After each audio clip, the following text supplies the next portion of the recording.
Hello दोस्तों, मैं सुदेश्वर यादव पर्दाफाश में आपका स्वागत करता हूं। मेरा आज का टॉपिक है तुलसीदास जी एक ब्राह्मणवादी था। हालांकि मनुवादी भी कहेंगे तो गलत नहीं होगा। हालांकि मनुस्मृति में तो बहुत मिलावटें करके मनु जी के बदनाम किया है। इस पर मेरा वीडियो बना हुआ है। लेकिन रामचरितमानस में ऐसे ऐसे श्लोक लिखे हुए हैं जिससे सिद्ध होता है कि तुलसीदास जी छोटे जातियों से वो नफरत घृणा करते थे। उनको आगे बढ़ने नहीं देना चाहते थे। लेकिन जब ऐसी बातों पर टीका टिप्पणी होती है तो उनको समर्थकों का मिर्ची लग जाती है। आप कुछ समय पहले आपने देखा होगा कि नुपुर शर्मा ने मोहम्मद साहब के ऊपर कुछ टिप्पणी किया था। हालांकि उसका रीत जो था वो गलत था, लेकिन बोली वही बात थी जो लिखा हुआ है। और तुलसीदास के ऊपर जो भी बिहार में हो हल्ला मच रहा है, बोला वही बात को गया है जो रामचरितमानस में लिखा गया है। मैं इसका विस्तृत चर्चा करूंगा, आप जरूर वीडियो के देखना। इस समाज में ऐसे ऐसे श्लोकों दोहों से नफरत बढ़ता है एक दूसरे से। मैं 2-3-4 श्लोकों का जिक्र करूंगा। तुलसीदास जी ने लिखे हैं मनुस्मृति में, अपना रामचरितमानस में है कि अभीर यवन किरात खल स्वपचादी अति अधरूप जे। अभीर यादव को कहा जाता है। महाभारत के टाइम में यादवों का क्षत्रिय कहा जाता था, आज भी क्षत्रिय का रूप है। यवन जो बाहरी लोग क्रिश्चियन या मुस्लिम जो बाहर से आए थे उसको यवन कहा गया है। किरात खल आदिवासी लोग, स्वपचादी जो सफाई कर्मचारी वगैरह जो है, ये बिल्कुल पाप अति नीच है, सब पापी है, दुष्ट है। उनको कहना ये है तुलसीदास जी को।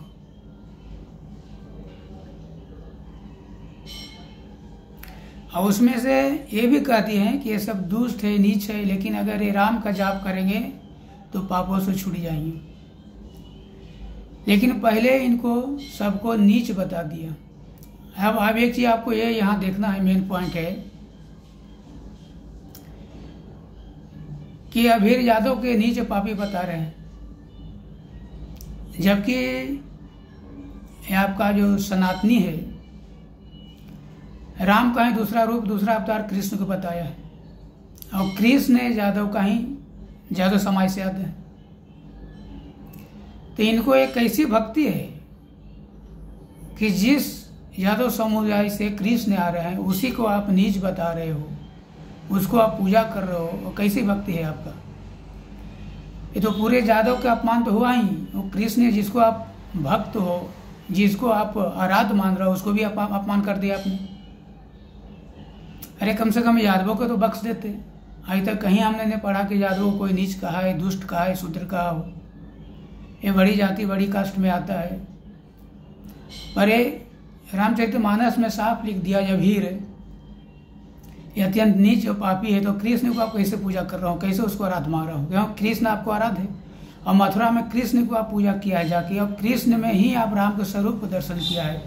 तो फिर कृष्ण का अपमान, यादव को तो अपमान किया तो अलग बात है, आपने कृष्ण को भी अपमान कर दिया। ये सोचने वाली बात है।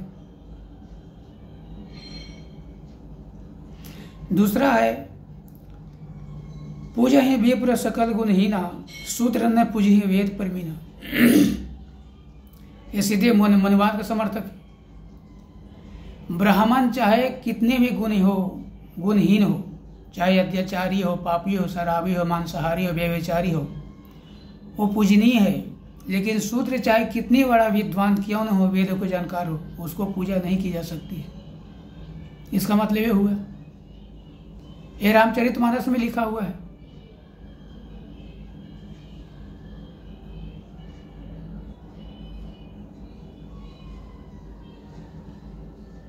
इस पर टीका टिप्पणी होता है तो लोग को बुरा लगता है। अरे सच्चाई वही है, जो लिखा है उसी को तो लोग बोल रहे हैं, उसी को तो टीका टिप्पणी कर रहे हैं। अपना मन से तो कोई कुछ नहीं बोल रहा है। ये रामचरितमानस में लिखा हुआ है। अगला है अधम जाति की विद्या पाए, अधम जाति में विद्या पाए, भयो यथा यही दूध पिलाए।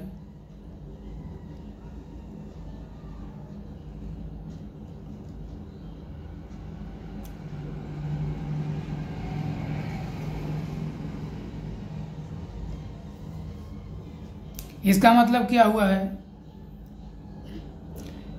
कि जैसे सांप को दूध पिलाने से जहरीला हो जाता है, उसी प्रकार से छोटे जातियों को, नीच जातियों को दूध पिलाने, विद्या देने से वो खतरनाक हो जाता है। इसलिए छोटे जातियों को विद्या देना ही नहीं चाहिए, पढ़ाना ही नहीं चाहिए, उसको शिक्षा देना ही नहीं चाहिए। इसका मतलब ये हुआ। अब बताओ, ये तुलसीदास को हम महान माने कि समाज के विरोधी माने इसको, जो छोटे बड़े जातियों में दूरी बांट रहा है, नफरत कर रहा है। ऐसे आदमी संत कैसे हो सकता है? संत तो साहिब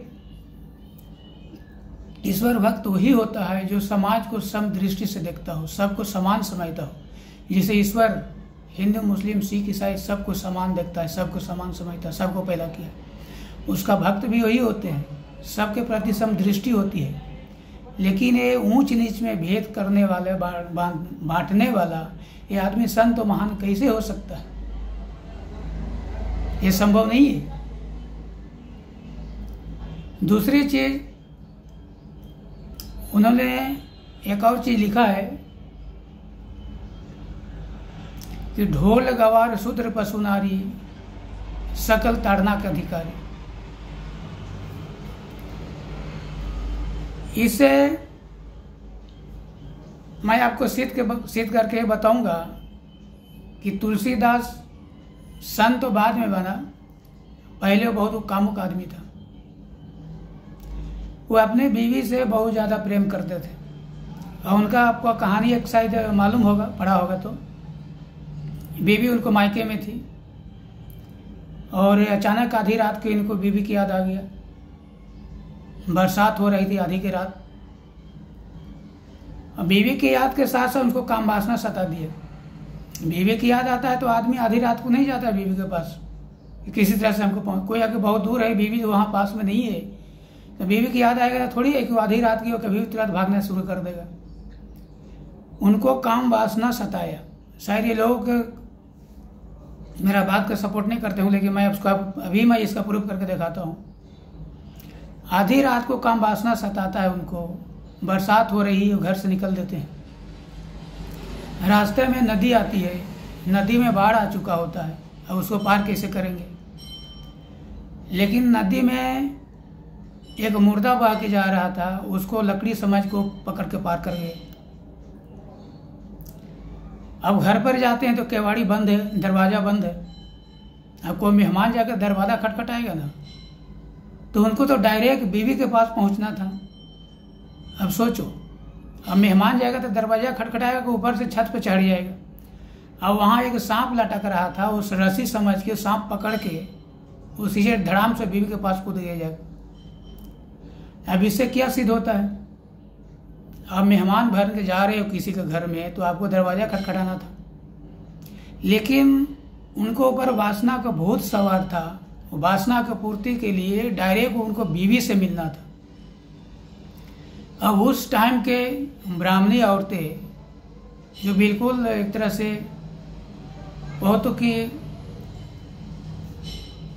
संस्कारी होती थी, और कोई आधी रात के बिना किसी के बताए घर में घुस जाए, सवेरे अगर उन लोग पता चले तो क्या सोचेंगे? तो ऐसे हालात में वो टूट पड़े, बिल्कुल तुलसीदास के ऊपर बुरा भला कहने लगी, झगड़ा करने लगी। तो वैसे हालात में तुलसीदास रात से घर से रात में ही निकल गए। लेकिन बाद में जब एक रामचरितमानस जब लिखने लगे तो बीवी का फटकार उनको पूरा जिंदगी नहीं निकला। अब इसलिए उन्होंने लिख दिया कि ढोल गवार शूद्र पशु नारी सकल ताड़ना के अधिकारी।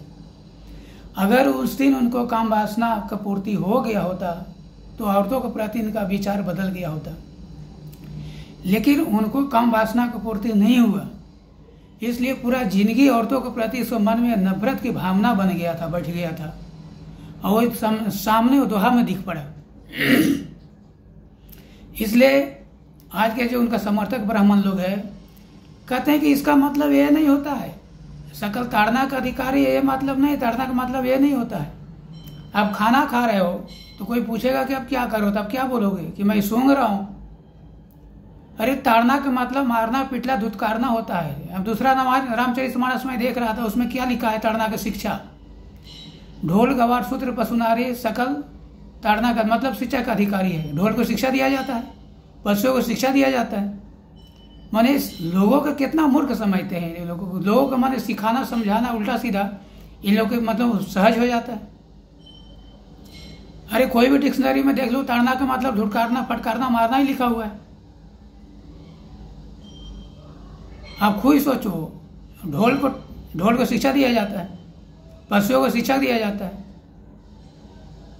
ये दोहा का मतलब खुद है कि ढोल गवार सूत्र पशुनारी सकल ताड़ना का अधिकारी, मतलब जितना ये सब ढोल जैसे मारने पीटने से बजता है, पशुओं को मारने से भागते हैं या सीधा होते हैं, वैसी शूद्रों को, औरतों को भी मारना पीटना चाहिए, धुतकारना चाहिए, तो ये सब सही होते हैं। इसका कहने का मतलब ये हुआ।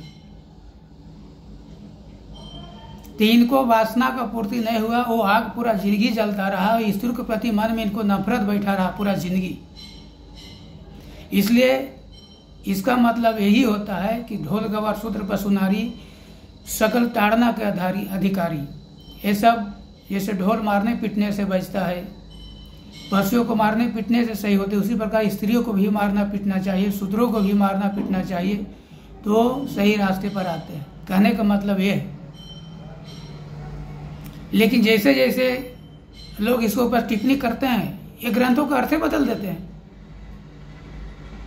ढोल गवार शूद्र पशु ये सब की शिक्षा हम शूद्रों को दे सकते हैं, औरतों को दे सकते हैं, लेकिन उसी ग्रुप में जो आप ढोल के डाल दिए हो या पशुओं को डाल दिए हो, तो ये सब को शिक्षा दिया जाता है क्या?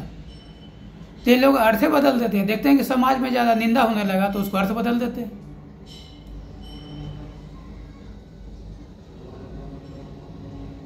तो टीका टिप्पणी उसी चीज के होता है समाज में, जो समाज में विरोध दर्शाता है, समाज के लिए विरोधी होता है।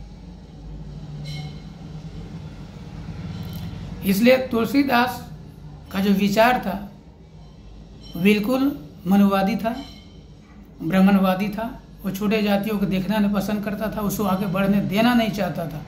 उसको रामचरितमानस से सब जाहिर होता है। रामचरितमानस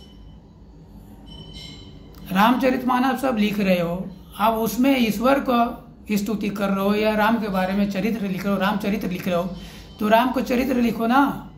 उसमें बीच में नीच जाति कहां से घुसेड़ दिए? ये दूसरे जातियों को, छोटे जातियों को फिर इसको विरोध करने का क्या मतलब है?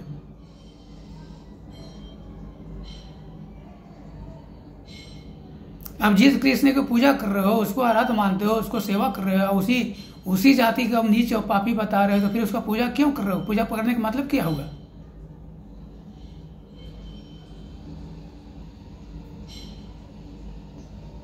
तो मेरे नजर में तुलसीदास ब्राह्मणवादी था और कामुक आदमी था।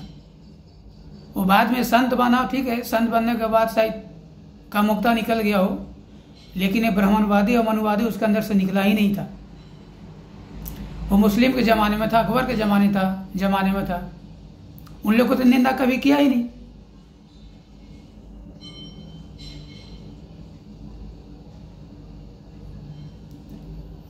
तो मेरे वीडियो से अगर किसी को बुरा लगा तो मैं क्षमा भी नहीं मांगूंगा।